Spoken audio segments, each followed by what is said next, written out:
Welcome, friends, to another edition of Economic Update, a weekly program devoted to the economic dimensions of our lives and those of our children. I'm your host, Richard Wolff. I want to remind you, as usual, that we have a volunteer, Charlie Fabian, who's ready and willing to take whatever suggestions, contributions of thoughts about programs you might want to send in. Please use his email address as follows: charlie.info438@gmail.com. charlie.info438@gmail.com. Today's program is going to be talking about tariffs, an increasingly important part of our economic system. A remarkable unity and win of working teachers in Fairfax County, Virginia, and the struggle between the workers and students in California and the 6 campuses of the University of California, which is the largest public school system in the United States. In our second half, we will interview famed film director Josh Fox, and you will learn about his work around the struggle about fracking, climate change, and so on. So let's jump right in. The European Union just voted to increase the tariffs against Chinese electric vehicles, cars and trucks. It had been 10%. It's being raised by an additional 38%. So we will now have 48% tariff in Europe, European Union, against China's electric cars. What that means, let's be sure we're all on the same page, is that whatever the price of a Chinese car is delivered to Europe, anyone in Europe buying it will have to pay that price plus 48% of it to the European Union. Wow. You know what that does? It makes Chinese vehicles much more expensive than they would otherwise be. And who does that help? Well, the producers of cars inside Europe. They don't have competition. And that's important to them because the Chinese now make the highest quality and the lowest price of electric vehicles in the world, which may explain why the United States goes one better than Europe. A few weeks ago, President Biden raised the tariff, which was already 27.5% against Chinese electric vehicles, to get it now 100%. And who does that help? Producers of electric vehicles inside the United States, led, of course, by General Motors and Ford, but also by other companies if they choose to make electric vehicles. And why are they happy? Because they don't have to worry about Chinese cars, which would be cheaper and better than what they can do if only Americans were allowed to buy them at the price they want. But they won't be. For example, if an electric vehicle costs $30,000 delivered to the United States, a buyer here in America, you, me, a business, an individual, would have to pay $30,000 for the car and another $30,000 to Uncle Sam as the tariff. Remember, a tariff is just a tax on something that comes in to the United States from outside. The companies here will make more profits, no question. But let's be clear on who's going to pay for the higher profits, because they don't have any Chinese competition. You are, and I am, in 1,000 ways. Why? Because our domestic car companies are going to be able to raise their price to just below what you'd have to pay to Uncle Sam if you tried to buy a Chinese car. And they're going to do that. That's why they give those big bucks to the politicians who decide about tariffs. They'll make a fortune, and they'll be very happy. But you and I are going to be, I'll use a technical term in economics, screwed. We're going to have to pay much more for electric cars than we would have. We're not allowed to buy the best quality and the lowest price. All that talk you've heard about, let the market decide and let there be competition, all out the window. The people who run this economy don't believe in free trade anymore, the way they told us they used to. No. Not when free trade allows another country to outcompete you. Then it's no longer so attractive, is it? Now, there are excuses, of course, given. They can't admit that the Chinese, over the last 10 or 15 years, working hard on electric car technology, came up with the best car at the lowest price. That would mean that the Chinese outcompeted the American companies that were trying to do the same thing, and the European companies likewise. So we have to come up with BS to cover it over. And the BS changes depending on what's in the air. So a few years ago, we were told we have to discriminate against Chinese goods. President Trump with his tariffs, President Biden continuing them. And here was the story. Our national security requires it. These companies from China talk to their government, as if there are companies in this country, big ones, that don't. National security required it. Then, when that didn't sound or work real well, we came up with another one. The one I remember most is the one that said, it's not fair, you see. The Chinese government subsidizes their car companies, which, by the way, is true. But I defy you to find a country in the world that doesn't do that too, including the United States. Here's an example. You know why pickup trucks are popular in the United States? Because everybody wants to be a pickup truck cowboy? Many decades ago, the United States imposed a 25% tariff against pickup trucks made in other parts of the world. They can't compete here, allowing American companies to jack up the profit they get from pickup trucks. Once they had that high profit, they did the work with the advertisers to get us all to buy pickup trucks. Subsidy from the government, that's what that tariff was. Yeah, the Chinese do it, so does everybody else. It's just an excuse. And now the latest one. The Chinese, President Biden tells us, are helping the Russians. True enough. And we're not going to allow anybody to help the Russians. Oh, really? We're going to run the whole world that way? The big policeman the United States is going to be in the world. And so to punish the Chinese because they help the Russians, that's the new excuse. We're going to hit the tariffs. Now, here's the last thing for you all to understand. Will it make money for the car companies here? It will. Will we all have to spend more money than we otherwise might? We will. Will doing this allow the American companies to raise the prices of their cars? Yes.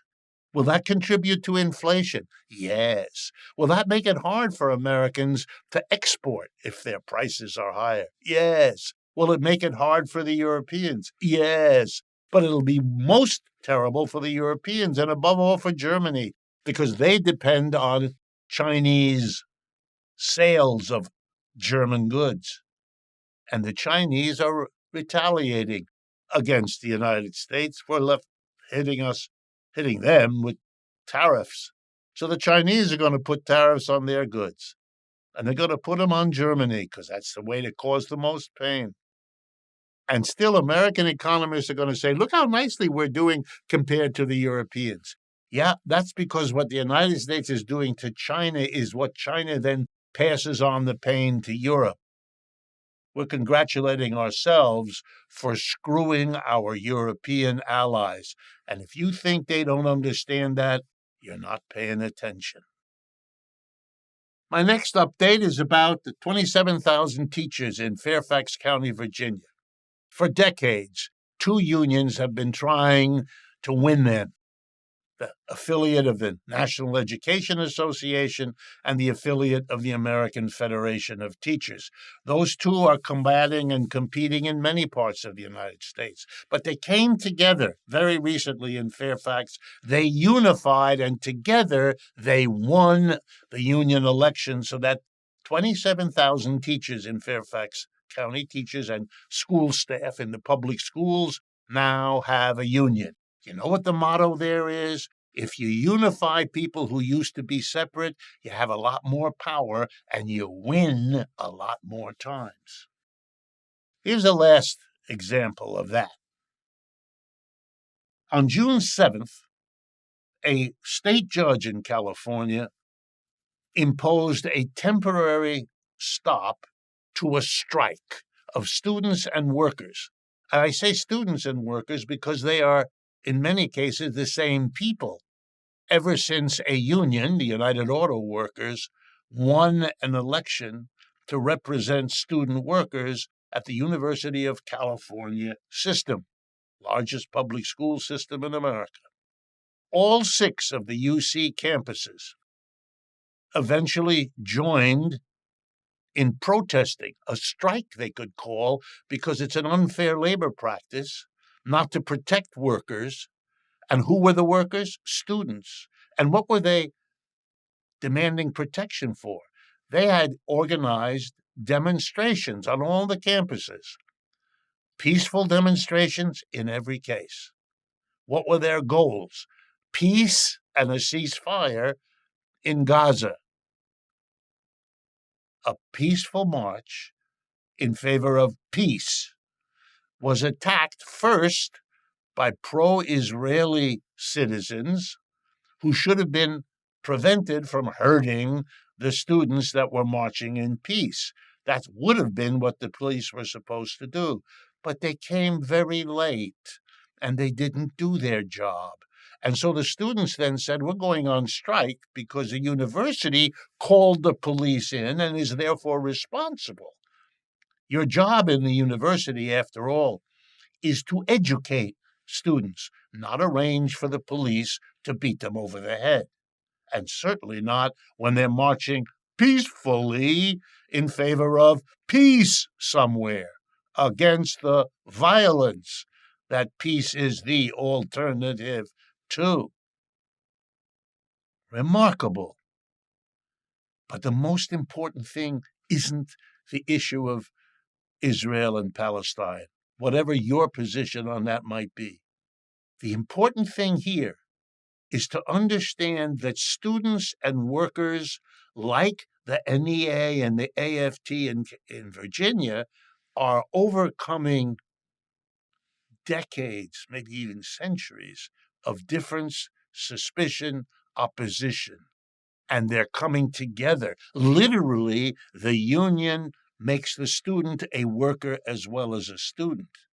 That message of unity allows you to have force and power you cannot have without the unity. Maybe others will learn that lesson. Maybe we'll see workers and students overcoming their oppositions. In France right now, the 4 left-wing parties have come together and may elect in a couple of weeks a new left government. Goodbye, Mr. Macron.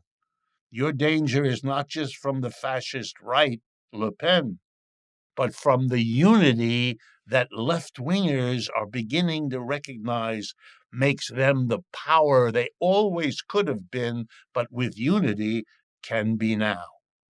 Stay with us. We've come to the end of the first half. Our interview with Josh Fox will be right in a moment before you. Friends, I don't want to insult your intelligence. I know that you know that it costs money to produce these programs, to have the people working on the different aspects that lead us to deliver a show every week. Please help us if you can, for whatever amount you can. It's really easy. Go to our website, democracyatwork.info, and there you'll see the ways to donate. And likewise, go to Patreon, where Democracy at Work has a really fine audience that is supportive of us, and we ask you to consider joining them. Thank you. Welcome back, friends, to the second half of today's economic update. I am very proud and pleased to bring to our microphones and to our cameras Josh Fox, the the Oscar-nominated, Emmy-winning writer, director of GASLAND Parts 1 and 2. And we now know that he has just released The Edge of Nature, a new film that I think will be as successful as GASLAND clearly was.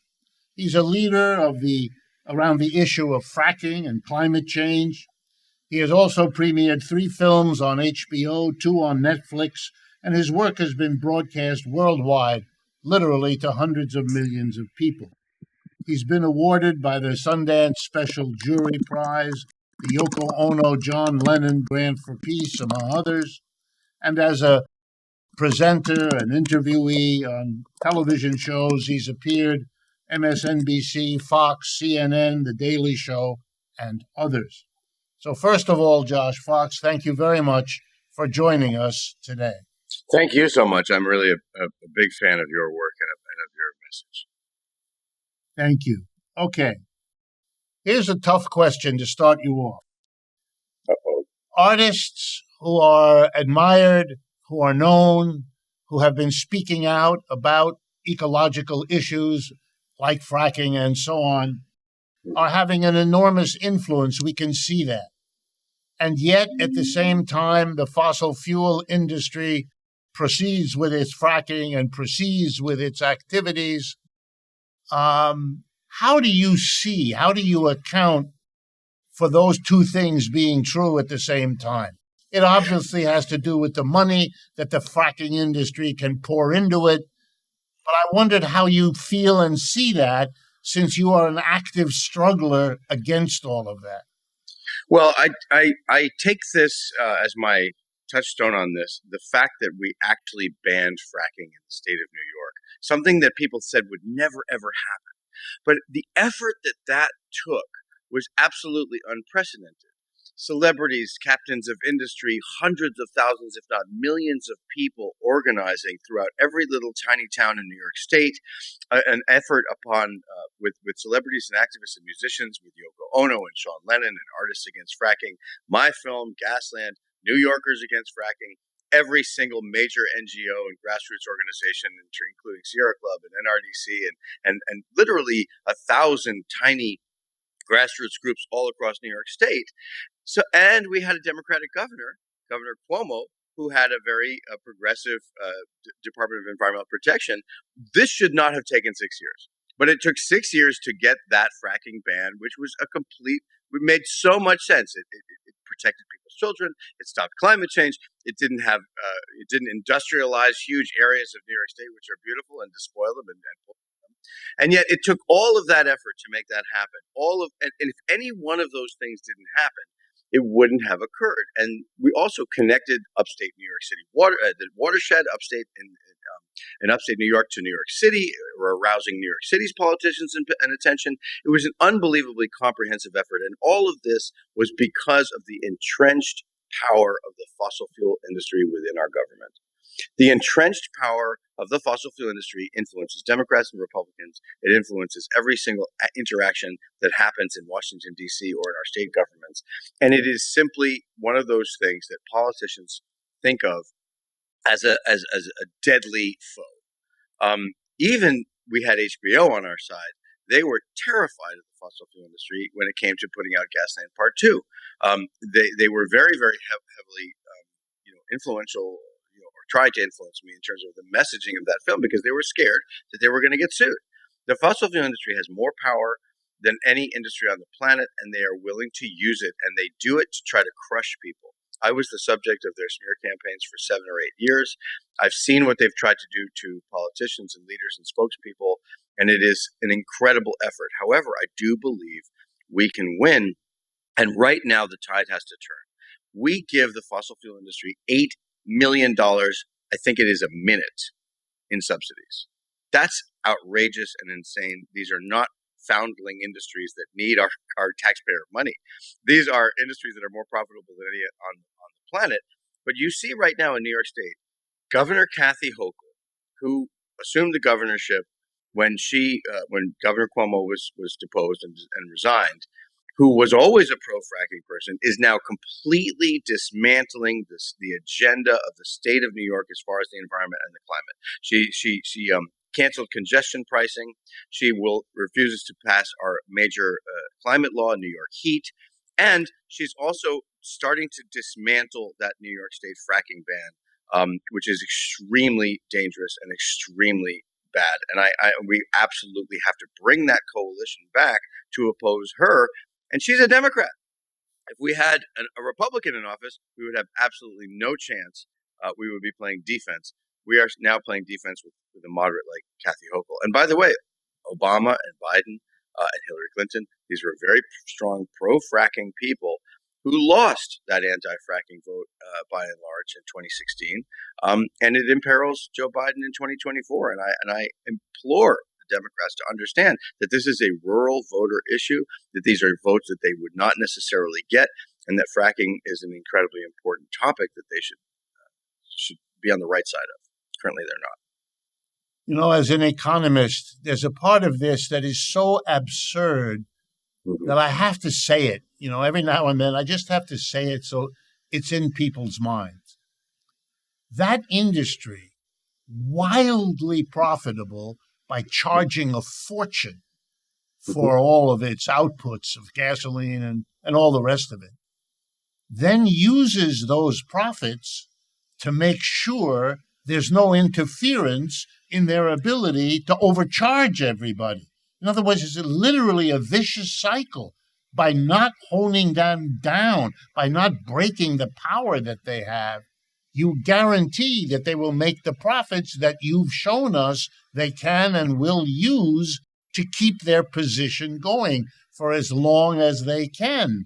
There's nothing else, as you point out, that's going to be as profitable as this game, and they don't want to lose it, and they'll keep it going for as long as possible. And the appeal to nature and to health and to all the other, it falls away like nothing. They have a focus and a budget to get their ability to go. They even use the war in Ukraine or whatever it is to get the ball rolling in yet another way to allow them to continue.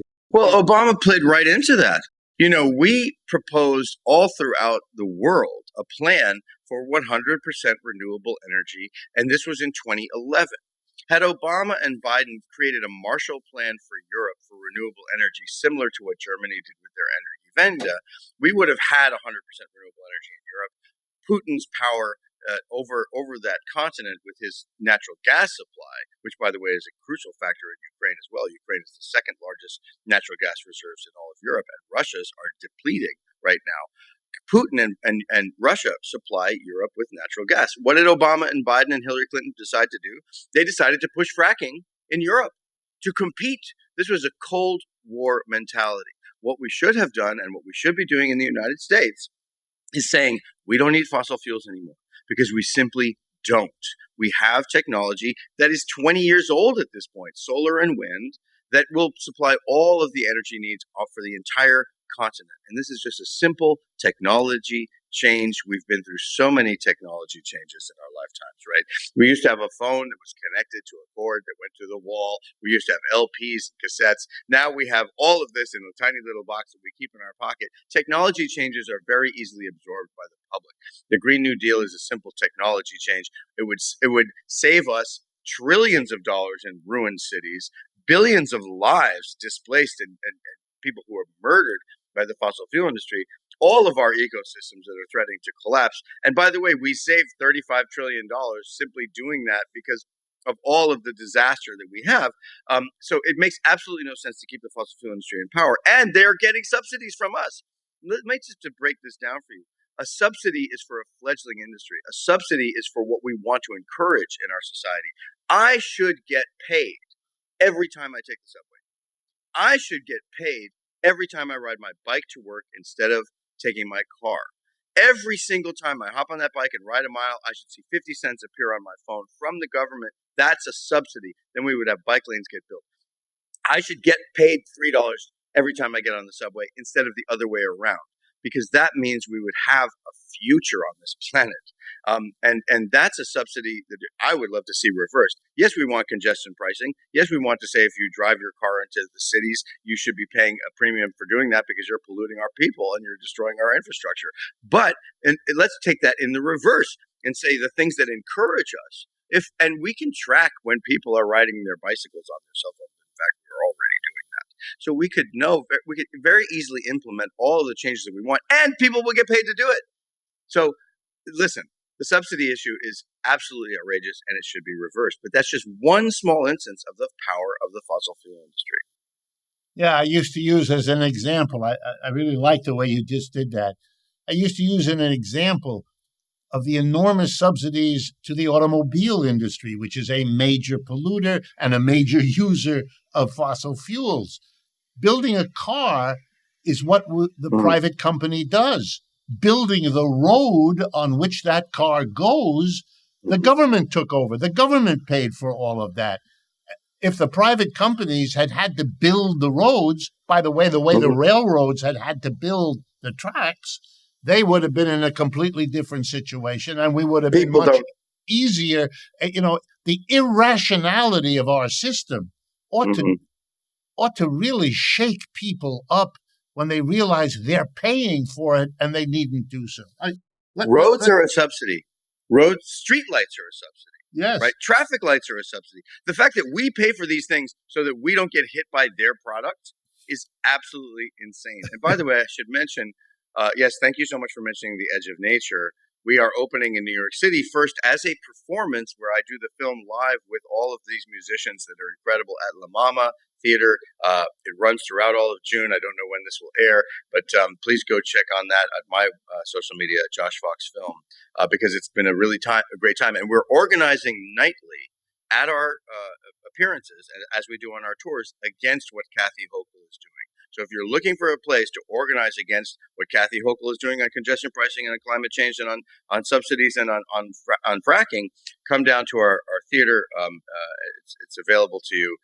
There are a code for activists, which is protest. That's the code. It'll get you in for a very reduced rate. I'm not sure what it is. Extinction Rebellion is with us every single night. We are organizing at that theater against what Kathy Hochul is doing and for the health and safety of New York State. Good. In the little bit of time that we have, could you give me a summary opinion, your view, given how active you are? Are Americans becoming, as a population, more or less aware of, concerned about? I understand the victory in New York. I understand how you've explained the enormous cost of winning in that way. What do you think is going to happen now in terms of which way this struggle is going to play out?